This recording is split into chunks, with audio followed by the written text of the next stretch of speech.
Welcome to week 2 of the book study, Discover Your True Worth.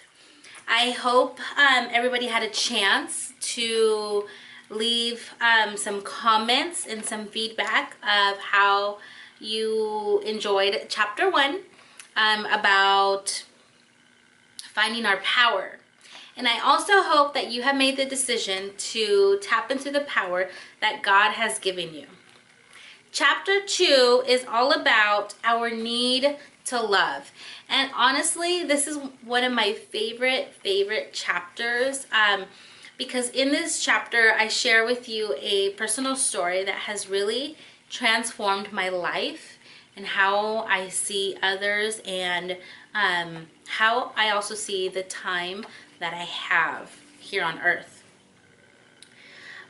So lesson number 1 is that I can tell you today that being emotionally available to your children is actually more important than physically being there. It's very easy for us to be physically present, but very difficult for us to be emotionally available. What does that look like? I can easily be sitting down with my children or even with my husband, right? Picture that.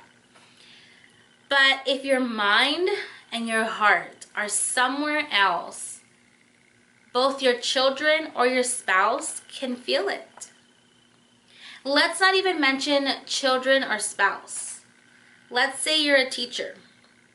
You're physically present, but you're not emotionally connecting with your students. People can feel the sense of authenticity and of the rawness that you bring. So I want you to think about this. Are you bringing your whole self, whether that be to work, into your marriage, into your career, or are you just physically showing up? If our children lack self-esteem and self-worth, the most valuable piece in their life is now missing when they become young adults. Like I mentioned in chapter 1, we need to start building strong foundations and strong roots into children. And one of the ways that we do that is by the power of our words. By building them up so they are secure, confident, and they know who they are. We were created to love and to be loved. And all of us show love in different ways. We learn that in 5 love languages. If you have not read that book, I highly encourage you to take a look at their website and to read their book. The 5 love languages has really taught me how to connect with my children, with my husband, and to really understand how I also receive love.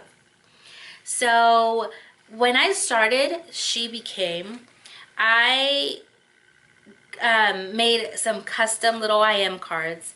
I grabbed some scrapbook paper and went on my computer and typed up, I am loved, I'm worthy, I'm beautiful, and cut them out, made them like really cute cards, right? And I began to hand those out to some of the girls that I was working with. I then upgraded, made them a lot nicer. You have probably seen them by now. But I didn't know until earlier 2019, so last year, I learned that that is my primary love language. Words of affirmation. Positive words. And I was using my primary love language to now speak life into others and to build them up. And that is why in chapter 2, you read about the hashtag choose to be. That we are taking a promise, a pledge, right, to choose to live a life where we build, where we empower, and we encourage others. And again, that is all done by one way, is choosing the power of your words and the words that you choose to speak life into others. Another way is spending quality time.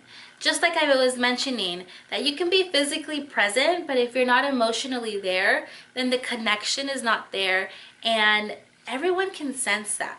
So I want to encourage you to commit to be more emotionally available to others. I share with you in this chapter as well that there was a day where I was going to go to the store, and I was going to drive, but instead I felt the need to walk. So as I'm walking, I'm scrolling down my social media account, and I got a red light. As I was about to walk across the street, I had to stop. And from the corner of my eye, I can see a driver calling over someone to give them some change. If it was not for that red light, I would have not noticed this young lady. So I immediately put my phone down, and I was just shocked. I looked at her, and I kid you not, she was probably 20, 21, I mean, maybe even a teenager. I'm not sure. I didn't ask her age. But I felt like this strong power for the sense that I needed to speak to her.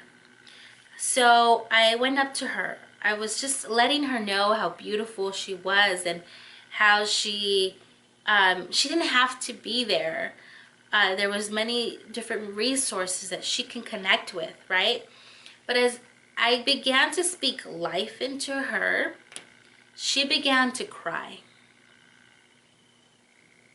And I will never forget this day, because I know that I touched her soul in a way that it hasn't been touched in a long time. Those tears were tears of a little girl inside. Words that touched her so much that she needed to hear that. She needed to be refreshed. She needed to know how she's not alone. And that taught me a valuable lesson. That we're too busy that we don't notice what other people need around us. Starting tomorrow, or starting today, I want you to be more alert about your surroundings, about your coworker that sits next to you, about your neighbor. Is there something that you can say to that person that day that can make them feel better? That could put a smile on their face? Can you make a commitment today to build others up? Can you make a commitment to yourself to build yourself up by using positive words?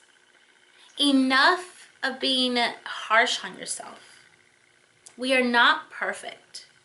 We are human beings, and we are created to feel happy, to feel sad, to cry, to feel disappointment, but to also celebrate. So I want you to celebrate that you are like no one else. You are meant to be loved, and you are to love others as well.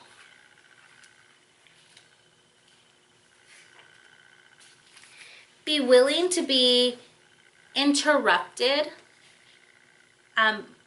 with your day, as your day goes by, and notice those people. Notice them. Take a moment to look at the reflection questions at the end of the chapter. Describe your childhood in the space provided. I understand that this can be a very touchy subject, but I want you to stay strong and stay connected with me.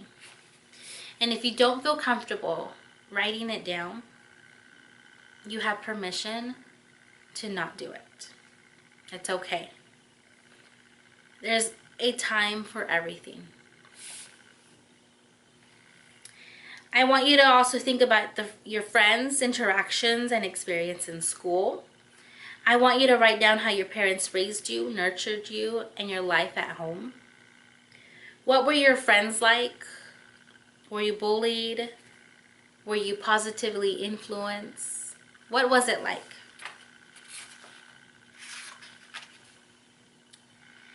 Take this moment to just breathe. If there are any painful moments, stay with me. I promise you that there is a point of why I'm taking you down memory lane. On page 18, if there was any aha moments in this chapter for you, I want you to write it down in the space below. I will be sharing the questions at the end, from the end of the chapter on our feed. I want you to leave some comments. I want to hear some feedback. I want to hear anything that has really spoken to you in this chapter. Can't wait to see you next week.